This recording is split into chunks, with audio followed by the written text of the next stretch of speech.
Live streaming is on. Hey, good morning, everyone. It's Dan Gay, Chief Marketing Officer at BlockCerts Blockchain, and welcome to another World from Here on this Friday. Always exciting to be on these live casts, and good to talk to you. This is Mr. Tim Vasko, our Chief Executive Officer and founder of BlockCerts Blockchain. Good morning to you, Tim. Oh, is it morning? I know. Yeah, I guess the only way Friday morning. That's right.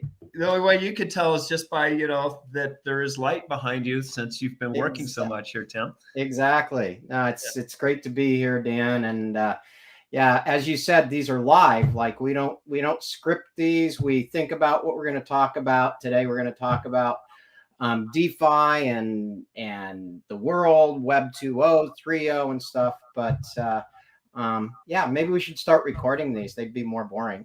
Yeah, maybe so. But our YouTube audience continues to grow, and if you haven't subscribed, please do so. And I happen to see that there are 500 individuals watched in the last week that need to subscribe. So just click the button, and then definitely give us a thumbs up. We appreciate it. Today we're going to be talking about the great crypto crossover, and we've really entering into a new crypto era, which we're going to be talking about. And in the past, Bitcoin and others were purely a transfer of payments. White papers and crypto of the past, a lot of speculation, but entered a new area which is based on value. And we talked about that last week, and there were a lot of questions, and there are going to be a lot of questions just because this is a new era and this is something brand new. So exactly. Well, yeah, it's interesting, Dan. I have to. You just reminded me. What I want to start with, but yeah. Let me go ahead and share my screen here and give everybody a little way we see the world. That jump there is me, or at least it feels like that, and it has for many years now.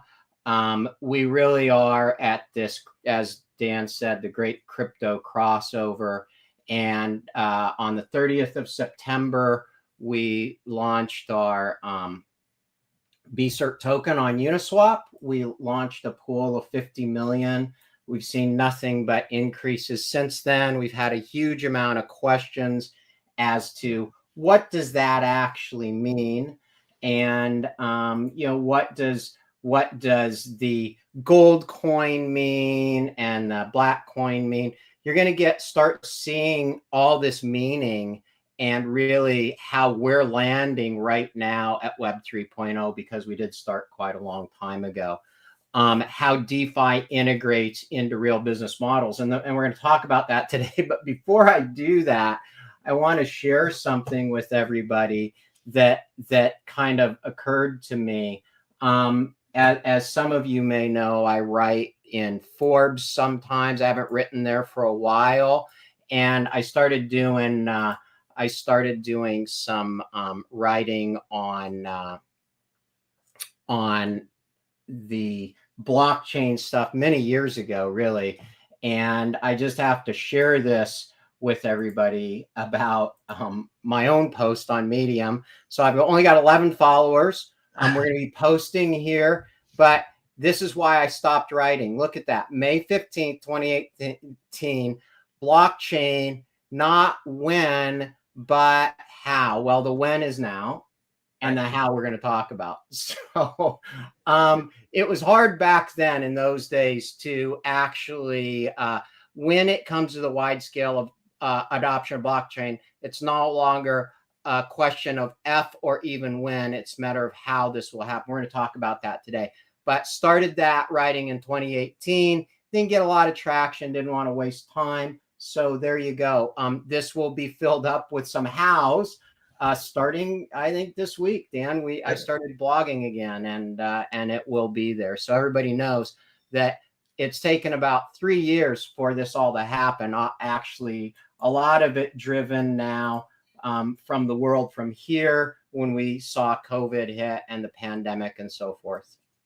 Well, and even Tim, last night, interesting telegram back and forth, which was just very intriguing. And we'll get Q&As out to everyone. And please join our telegram group. That's actually in the description below. So we'll talk about that more later. Yeah, and our telegram group was really interesting last night. I want to thank everybody that's maybe here today for asking all those tough questions and so forth. But let's get into it, Dan. Like let's talk about the who, the how, the when. Let's get into all of that. Perfect. All right. Yeah. So, hey, guess what? Guess who's playing? The big boys are jumping in. The big boys are here. Yeah. So we talked about if not, or it's not a matter of if in 2018 or even when. Well, the when is now, and the how is this. Like, let's look. Financial services giant is partnering with Aku creator and former Major League Baseball player Mika Johnson, who once sold $1 million worth of art in 1 minute. Visa this week held a webinar for the Visa Developer Network. We're working on some beta stuff within their network. We have been a member of this. My first account there with BlockCerts was 2017. Wow. And not surprisingly, things have changed since then a little bit. A bit. So Visa's in the game. And the quote I liked the best from some of their discussions this week was, look, we're opening up payments. Let's think about this. We're opening up payments to buy crypto and use it to 70 million merchants around the world. Wow. So how big? Is that big enough?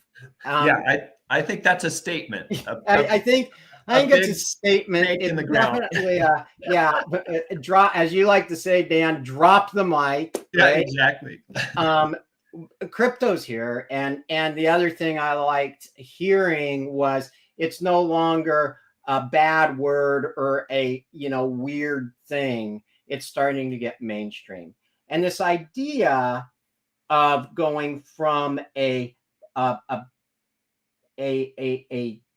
kind of concept of what is this crypto to actually business integration and tools is what we've been talking about and building at BlockCerts for half a decade now. Correct. Right? Literally. Yeah. So that's exciting to me, and it's just moving at lightning pace now. So the how, that's a little bit trickier, as we talked about last night, like getting your head around this.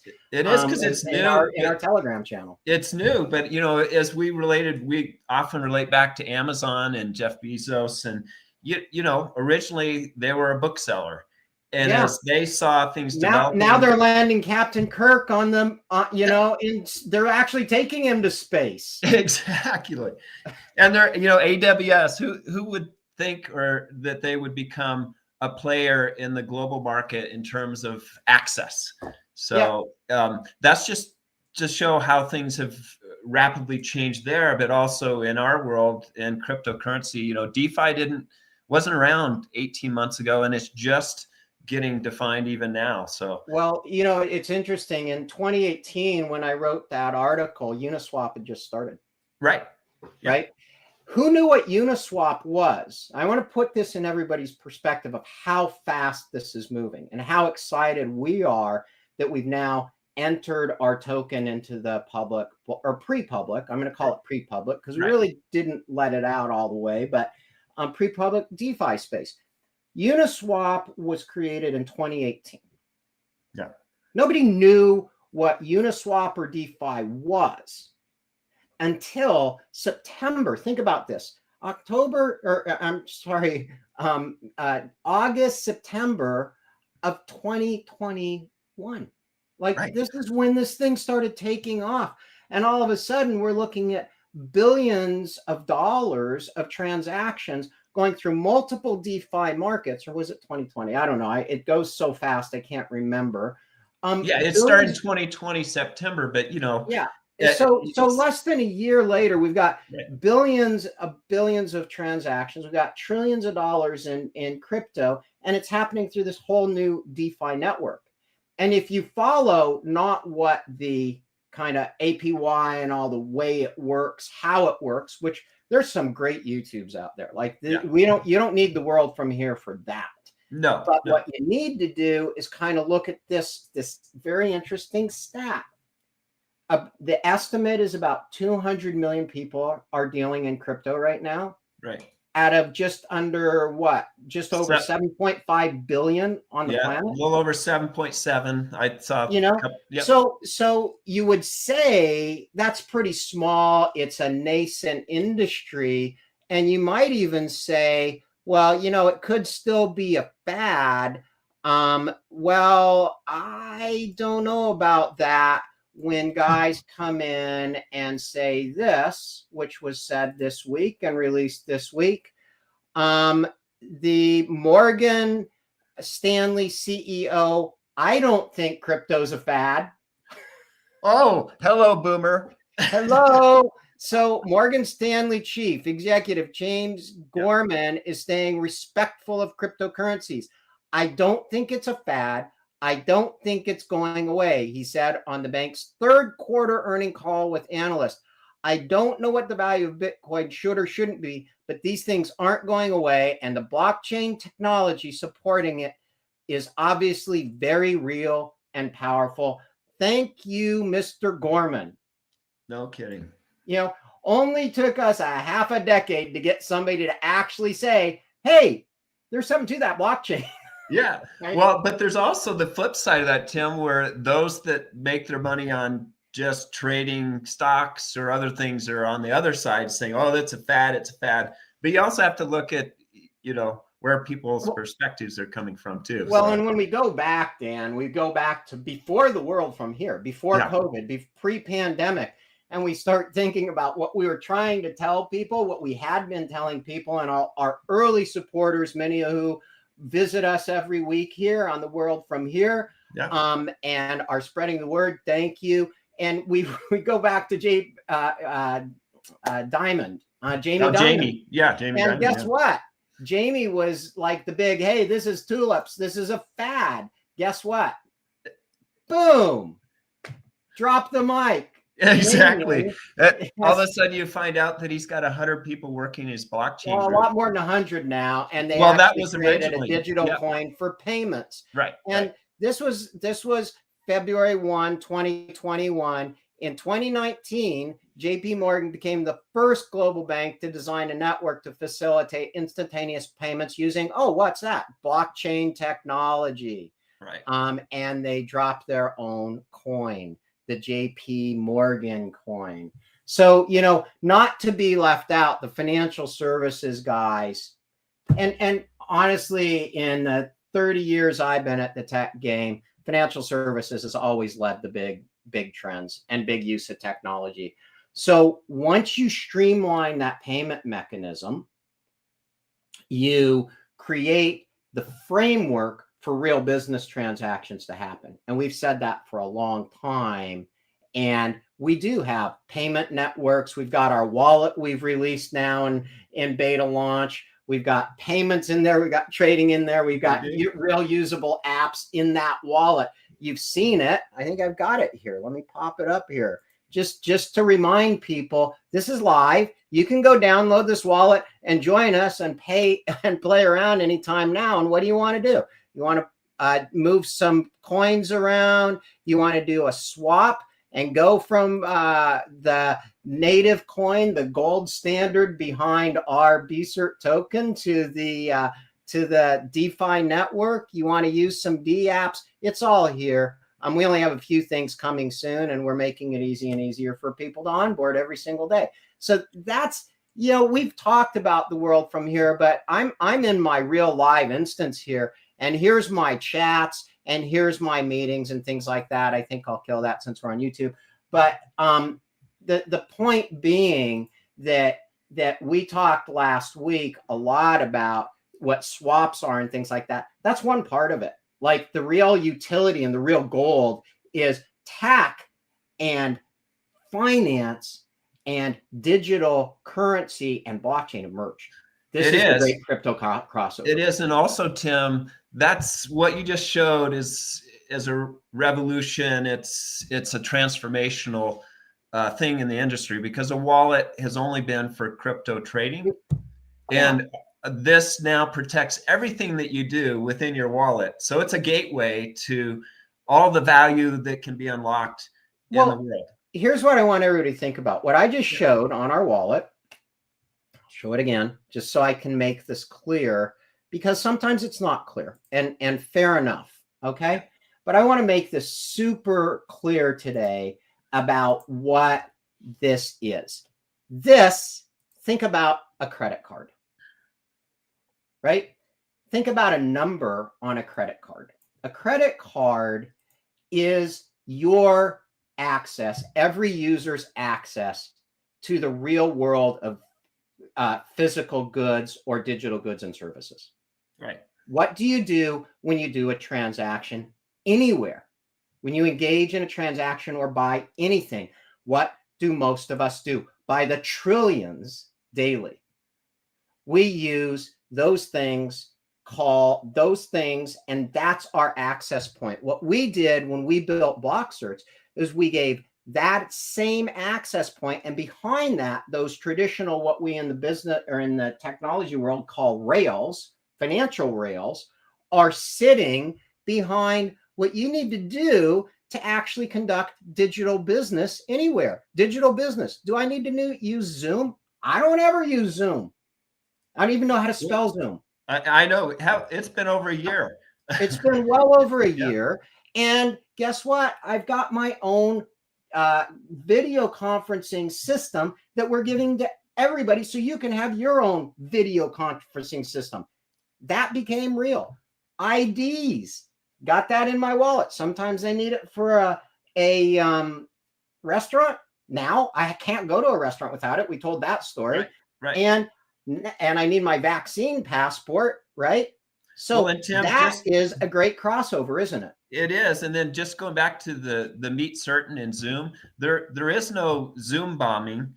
When you've got a secure wallet, you're only inviting people that can, be within that secure environment. So there are many different benefits in something that's right, brand new. And I love what our development team did here. Work certain, back certain, team certain. What is in the news today, Dan? I mean, can you go to work? You had the Southwest Airlines experience, because guess what? The pilots and workers went on strike or didn't show up for work because they didn't have vaccines. Right. Yeah. My daughter's tried to get out twice now this week. She leaves this afternoon. Finally, hopefully. And when was she supposed to leave? Oh, she was supposed to leave Sunday and then Tuesday morning, and now it's Friday. It's Friday. Yeah, because in Denver, just all kinds of flights were canceled and rescheduled and all kinds of things. So Southwest canceled over 1,800 flights one day, I read. Yeah.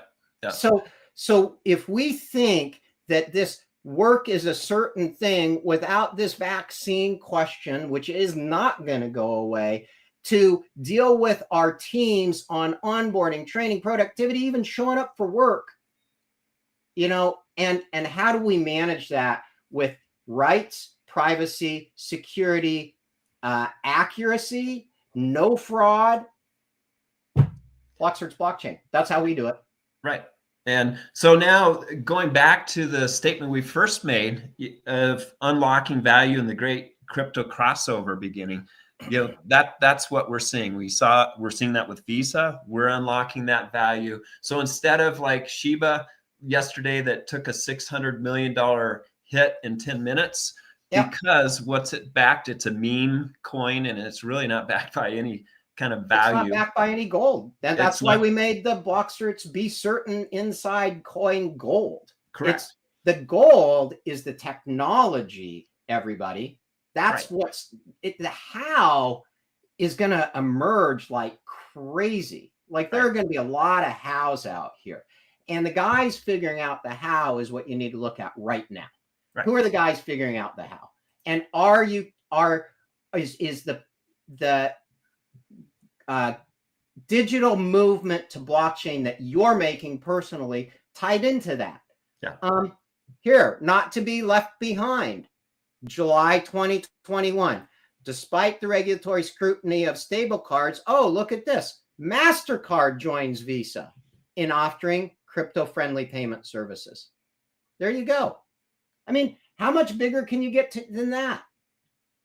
We've been tied in to MasterCard, Visa, main payment gateways, and looking at these main rails and compliance with licenses in Canada right now since 2018, 2017, 2019. It's been an evolution, and we're already on those rails, right? Yeah. So why does a meme coin take a $600 million hit? They're just starting. They're going, hey, this would be a good idea. Well, it was a good idea 7 years ago. Right. And it's all based on speculation, as we talked. But it's time for functionality. It is. Functionality's here, right? Dan? Yeah. And Tim, you and I in the past, we've always talked about picks and shovels. You know, any gold rush, it's the value of the tools. Any, you know, the oil boom, it's the value of the tools. And it's the same thing here with ICOs and crypto.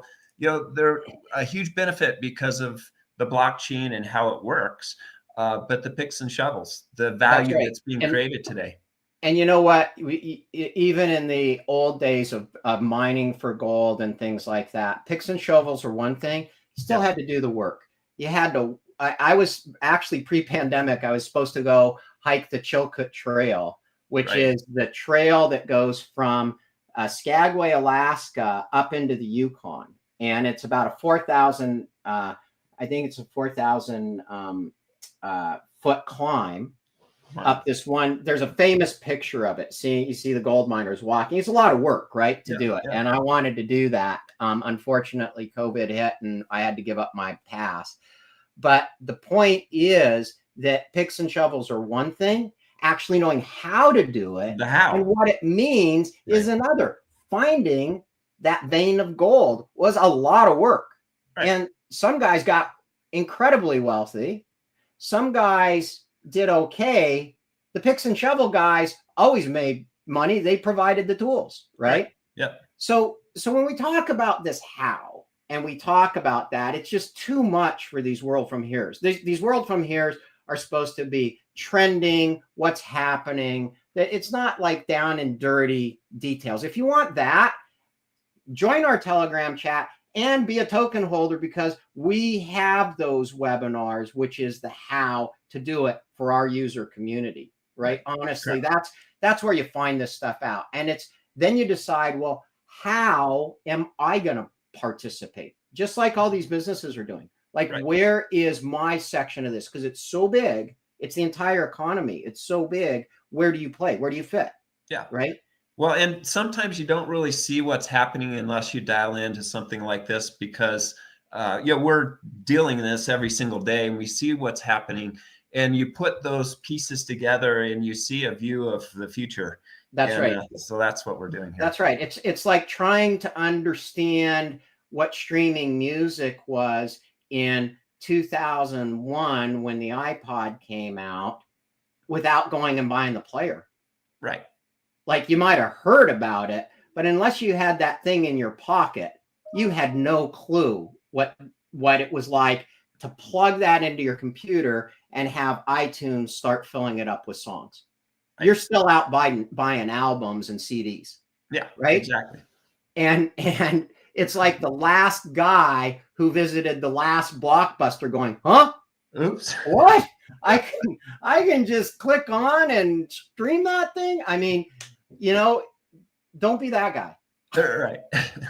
Don't be left holding the bag, which a lot of people are left holding the bag in crypto without real value. And so let's wrap up by showing who's in the game, who's playing. Yeah. These little guys are playing, and they're kind of in it, along with obviously the other two payment guys. But I don't want to just leave it with it's just these payment rails. It's starting there, and it's huge, because now pretty much this gives us, frankly, complete access into the world of economics. I don't care if we're doing business transactions or buying tickets at events. you're going to want that all in your wallet. And who's being paid pretty good chunk of change to actually get out there and promote this. So you're going to see this. You are seeing it all over the popular media when guys like Tom Brady and Giselle are being paid $20 million for a campaign in crypto exchange. Again, still crypto trading, but the liquidity and fluidity is there. And then finally, we're looking at the big boys, and IBM's got entire teams have been at this for years, certainly as long as we have, if not longer, and driving big practices. So we see enterprise in there doing what we're doing with the chain at BCERT, with BCERT tokens, BCERT tokens, and certainly BlockCerts. And Dan, I'm going to go ahead and say we want everybody to be able to participate. That's why we did 9 tokens, $99 a year, and you can get in and be part of this with the likes of Visa, Morgan Stanley, JP Morgan, MasterCard, PayPal, FTX, Tom Brady, Giselle, names we know, and of course, IBM and others. So that's what BCERT is about. And we've been at it for a long time. We're super excited November 8th to be hitting a big launch point again with some whole new levels of access at the Singapore Fintech Festival, biggest Fintech festival in the world.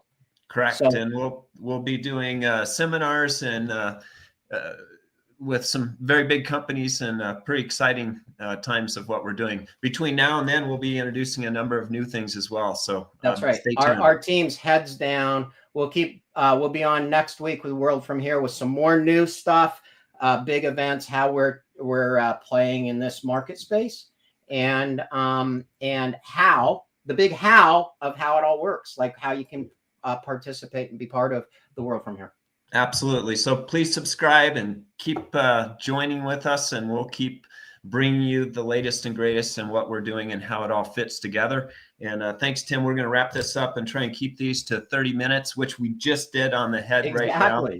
Boom. So appreciate it. Thumbs up, please. Thumbs up. If you like this, and give us comments. It feeds us to go challenge ourselves to go give you more information that's valuable to you and what you want, and how this all comes together in that great crypto crossover. Absolutely. So thanks, everybody, and thanks for joining us today. Stay safe out there. Stay healthy. We're not through this yet, but we're almost through it. And stay digital. Get DeFi'd. Get DeFi. Thanks, guys. Bye. Take care. Have a good